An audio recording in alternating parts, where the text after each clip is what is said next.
Welcome to An Interview in History. Imagine a podcast that serves as a bridge across time, connecting listeners to the voices of history's most impactful figures. Each episode is a deep dive into the lives and legacies of these individuals, exploring not just their well-documented achievements, but also uncovering lesser-known facts that shaped their contributions to our world. From scientists who unlocked the mysteries of the universe to activists who fought for social change, each story is a testament to the indelible mark they left on society. This journey through history will not only educate, but also inspire listeners to appreciate the intricate tapestry of human progress. This week on An Interview in History, we're talking with John Muir, also known as John of the Mountains and Father of the National Parks. He's a Scottish-born American naturalist, author, environmental philosopher, botanist, zoologist, glaciologist, and an early advocate for the preservation of wilderness in the United States. This interview takes place on March 4th, 1914. Welcome, Mr. Muir. It's a great honor to speak with you today. Your name is legendary in the world of conservation, but let's start with your early life. Can you tell us about your parents and siblings? A pleasure to be here, but let's not be so formal. Please call me John. I was born in Dunbar, Scotland, in 1838. My father, Daniel Muir, was a strict and devout man. He believed in hard work and discipline. My mother, Anne Gilroy Muir, was softer in nature, and I owe my love of poetry and beauty to her. Life in Scotland was full of adventure for me. I roamed the countryside, climbed castle walls, and enjoyed the rugged coast. John, did you have any siblings? Yes, I had 7 siblings. We grew up together in Dunbar, Scotland, before moving to Wisconsin when I was a boy. Life on the farm was demanding, and we all had to work hard, but those early years shaped my love for nature.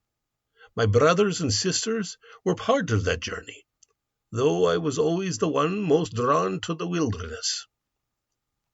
So, who were they? And how old were they when you moved to America? When we moved to America in 1849, I was 11 years old. My siblings were older, ranging from my oldest brother Daniel, who was about 22 at the time, to the youngest, who was just a few years old. In total, I had 5 brothers: Daniel, David, James, William, and John, and 2 sisters, Margaret and Anne. Daniel, as the oldest, often took on responsibilities in the family, and he was especially important in helping my father manage the transition to life in Wisconsin. My brothers and I worked hard on the farm, and though I loved my siblings, I was always drawn more to the solitude and beauty of nature. Many of my siblings remained in the Midwest or moved to different parts of the country after we settled in Wisconsin. Then, after you moved to America, what was that transition like? My father sought religious freedom and farmland, so we settled in Wisconsin. During my childhood, my father made me read the Bible every day. I eventually memorized 3/4 of the Old Testament and all of the New Testament. We had a harsh life, endless farm work, clearing land, and little time for books or leisure. But I found solace in nature, wandering the woods, marveling at plants and animals. How did you receive your schooling? My formal education was rather spotty in my youth. In Scotland, I attended the local school in Dunbar, where I was introduced to literature and natural sciences. In Wisconsin, schooling was limited, but I was a curious boy. I built mechanical inventions like clocks. a study desk that flipped pages automatically, and that curiosity eventually led me to the University of Wisconsin in 1860. I didn't earn a degree, but I took a keen interest in botany and geology. The natural world always was my greatest teacher. Did you form any significant personal relationships during your lifetime?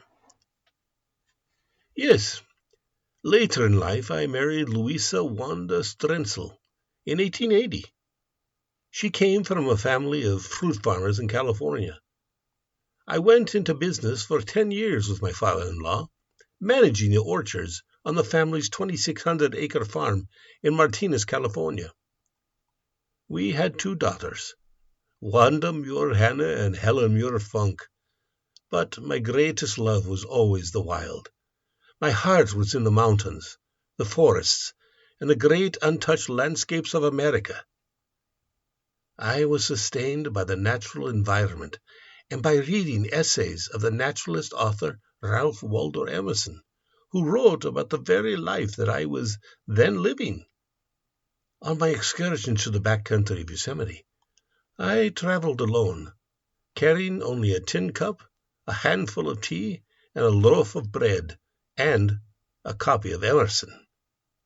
I usually spent my evenings sitting by a campfire in my overcoat, reading Emerson under the stars. As the years passed, I became a fixture in the valley, respected for my knowledge of natural history, my skill as a guide, and my vivid storytelling. Visitors to the valley often included scientists, artists, and celebrities, many of whom made a point of meeting with me. Tell me, what were your impressions when you first saw Yosemite? Well, the first time was for a week-long visit to Yosemite, a place I'd only read about. Seeing it for the first time, I was overwhelmed by the landscape, scrambling down stiff cliff faces to get a closer look at the waterfalls, whooping and howling at the vistas, jumping tirelessly from flower to flower. I later returned to Yosemite and worked as a shepherd for a season. I climbed a number of mountains, including Cathedral Peak and Mount Dana, and hiked an old trail down Bloody Canyon to Mono Lake. So, didn't you at one point actually live in Yosemite? Yes, I did. I built a small cabin along Yosemite Creek, designing it so that a section of the stream flowed through the corner of the room so I could enjoy the sound of the running water. I lived in the cabin for 3 years. During those years in Yosemite, I was unmarried, often unemployed, with no prospects for a career. John, tell us who or what inspired you to become so concerned about the environment. That's a question close to my heart. My love for nature began in my boyhood, roaming the rugged coastlines and countryside of Scotland. But it was truly the wild landscapes of America that deepened my devotion. 2 great influences shaped my concern for the environment. First, the land itself. When I arrived in Wisconsin, I was captivated by the endless forests, the prairies teeming with life, and the quiet majesty of the lakes. Every plant, every creature seemed to have a story to tell. Second, the writings of great naturalists and poets stirred my soul. The works of Alexander von Humboldt, Henry David Thoreau, and Ralph Waldo Emerson resonated deeply with me. Emerson himself once visited me in Yosemite, and we spoke of nature's spiritual power. But the true turning point came in 1867, when I suffered a terrible accident while working in a factory. A sharp tool striking my eye, leaving me nearly blind. During my recovery, I vowed that if my sight returned, I would dedicate my life to nature. When I healed, I kept that promise, setting off on a 1,000-mile walk to the Gulf of Mexico, and later wandering the Sierra Nevada, where I found my true home among the mountains. The destruction of the wilderness also stirred me to action. I saw how logging, overgrazing, and reckless development threatened the very beauty that had nourished my soul. I knew I had to speak out, to fight for the land, to ensure future generations could experience the grandeur of untouched wilderness. Nature was not just a resource, it was a sanctuary, a teacher, a necessity for the human spirit. And then what inspired your deep passion for the environment? It was nature itself. As a child, I was captivated by the intricate beauty of flowers, the songs of birds, and the vastness of the wild. I realized life was too short to be spent indoors, so I set out on a 1,000-mile walk from Indiana to the Gulf of Mexico. That journey, and later my time in the Sierra Nevada, especially Yosemite, solidified my belief that nature must be preserved for future generations. Then, what did you do to help protect the environment? I wrote, I spoke, I fought. I penned articles and books describing the majesty of nature, hoping to awaken the public's love for wild spaces. I co-founded the Sierra Club in 1892, which remains a force of conservation today. My greatest achievement was influencing President Theodore Roosevelt. When we camped together in Yosemite in 1903, I urged him to expand protections for national parks. He listened, and vast areas of land were safeguarded. All right, so since you brought up President Roosevelt, let's talk about how you became involved with him. My meeting with President Theodore Roosevelt was one of my fondest memories. My writings and advocacy for wilderness preservation had gained national attention, and I had already helped establish Yosemite National Park in 1890. Roosevelt, a great lover of nature himself, admired my work and sought my counsel. In 1903, he wrote to me, saying he wished to experience Yosemite the way I saw it, not as a politician, but as a man in the wild. So, as I said, I took him on a 3-day camping trip in the heart of the park. We left behind his entourage and slept under the stars, beside a roaring fire, surrounded by towering sequoias. We spoke of the importance of protecting America's wild places, and I told him bluntly that the government must do more to preserve the forests and mountains from destruction. Roosevelt, to his credit, listened intently. As we camped near Glacier Point, a snowstorm blanketed us, and he called it one of the best nights of his life. That trip had a lasting impact on him. Afterward, he expanded federal protections for the forests, monuments, and national parks, setting aside more than 230 million acres of public land. I'd like to think that our time in Yosemite helped shape his commitment to conservation. He was a man of action, and I was grateful he used his power to protect the wild places I love so dearly. You were famous for hikes. Can you share some of your most memorable ones? Oh, where do I begin? My 1,000-mile walk to the Gulf in 1867, my explorations of Yosemite in the 1860s and 70s, my treks to Alaska, where I discovered Glacier Bay. Each journey was a revelation. I climbed mountains, dodged avalanches, and even rode out an earthquake by climbing a tree. Every step deepened my belief that wilderness is a necessity for the human spirit. So, now that you're getting older, are you continuing your explorations? Yes, though my health has declined, I've never stopped. I traveled to South America, Africa, and Australia, studying forests and mountains worldwide. But my heart always remained in Yosemite and the High Sierras. I know that you talked about equality of all people. Can you briefly explain that? I spoke and wrote about the equality of all people, regardless of color or race.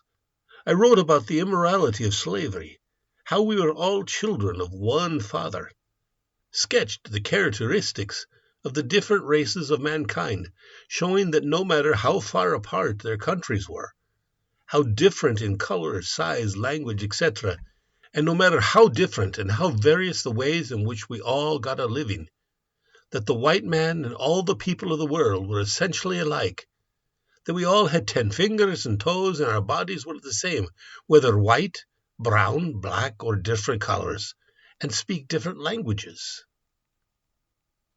Looking back, what do you hope your legacy will be? I hope people remember that nature is not just a resource. It's our home, our refuge, our inspiration. If my words and efforts have helped preserve the wilderness for future generations, then I've done my duty. The mountains are calling, and I hope people will continue to answer that call. The sun shines not on us, but in us. The rivers flow not past, but through us. Thrilling, tingling, vibrating every fiber and cell of the substance of our bodies, making them glide and sing. The trees wave and the flowers bloom in our bodies, as well as our souls, and every bird song, wind song, and tremendous storm song of the rocks in the heart of the mountains is our song, our very own, and sings our love. There are no accidents in nature. Every motion of the constantly shifting bodies in the world is timed to the occasion for some definite, foreordered end. The flowers blossom in obedience to the same laws that marks the course of constellations, and the song of a bird is the echo of a universal symphony. Nature is one, and to me the greatest delight of observation and study is to discover new unities in this all-embracing and eternal harmony. Thank you, John, for your time and your wisdom. Your legacy lives on in every national park and preserved wilderness. Thank you, and may the beauty of nature continue to inspire all who seek it. John Muir died at 76 at California Hospital in Los Angeles on December 24, 1914, of pneumonia. He'd been in Daggett, California to see his daughter, Helen Muir Funk. During his lifetime, John Muir published over 300 articles and 12 books. He co-founded the Sierra Club, which helped establish a number of national parks after he died. Today, that club has over 2.4 million members. Muir has been called the patron saint of the American wilderness and its archetypical free spirit. As a dreamer and activist, his eloquent words changed the way Americans saw their mountains, forests, seashores, and deserts. He not only led the efforts to protect forest areas and have some designated as national parks, but his writings presented human culture and wild nature as one of humility and respect for all life. Robert Underwood Johnson, editor of the Century magazine, which published many of Muir's articles, states that he influenced people's appreciation of nature and national parks, which became a lasting legacy. The world will look back to the time we live in and remember the voice of one crying in the wilderness and bless the name of John Muir. He sung the glory of nature like another psalmist and, as a true artist, was unashamed of his emotions. His countrymen owe him gratitude as the pioneer of our system of national parks. Muir's writings and enthusiasm were the chief forces that inspired the movement. All the other torches were lighted from his. Muir exalted wild nature over human culture and civilization, believing that all life was sacred. He did so by describing the natural world as a conductor of divinity, and his writings often made nature synonymous with God. The result of his religious upbringing Muir retained this belief, which is so strongly expressed in the Old Testament, that all the works of nature are directly the work of God. In the opinion of Enos Mills, a contemporary who established Rocky Mountain National Park, Muir's writings were likely to be the most influential force in this century. And now, another forgotten history. In 1915, a remarkable moment in history was captured when Chief Irontail, a Lakota Sioux leader, was seen cranking an early automobile. This fascinating image symbolized the merging of two vastly different worlds: the rich traditions of the Native American culture and the rapid technological advancements of the 20th century. Who was Chief Irontail? Chief Irontail was a leader known for his wisdom, bravery, and dedication to his people. He was also a skilled horseman and a famous performer in Buffalo Bill's Wild West show, where he helped educate audiences about the Native American culture. His distinguished features and strong presence made him one of the most recognizable Native American figures of his time. In fact, his profile was used as one of the models for the iconic Indian head buffalo nickel, minted from 1913 to 1938. The early 1900s were an exciting time in transportation history. Cars were a new and fascinating invention, replacing horses as the primary means of travel. However, these early automobiles didn't have the modern push-button ignitions we use today. Instead, they had to be started manually, using a hand crank at the front of the engine. This required physical effort, and if done incorrectly, it could be dangerous. The crank could kick back and injure the user. Chief Irontail and the automobile found himself face to face with his new invention. A photograph was taken during that time, shows him wearing traditional Lakota attire while turning the crank of the early automobile. This powerful image captured more than just a moment of curiosity. It representing the blend of past and future, tradition and progress. At the time, automobiles were still a novelty in many parts of the country, and for someone like Chief Irontail, who had spent his life on horseback, this interaction with modern technology was both symbolic and historic. It highlighted the rapid changes occurring in America and the resilience of indigenous people adapting to a world that was evolving before their eyes. Chief Irontail's legacy lives on not only through the famous Buffalo Nickel, but also through his contribution to Native American history and culture. His involvement in Buffalo Bill's Wild West show helped educate the public about indigenous traditions, and his leadership inspired generations. That 1915 photograph of him cranking an automobile serves as a reminder of how history is full of unexpected moments that connect old with the new. Today, as we drive modern vehicles with advanced technology, it's fascinating to look back at a time when cars were still a novelty. The image of Chief Irontail, a leader from a proud warrior tradition, engaging with one of the era's greatest innovations, reminds us that history is always in motion, just like the wheels of progress. Join us next week when we talk with author Laura Ingalls Wilder, who wrote the book series Little House on the Prairie. Until then, take care.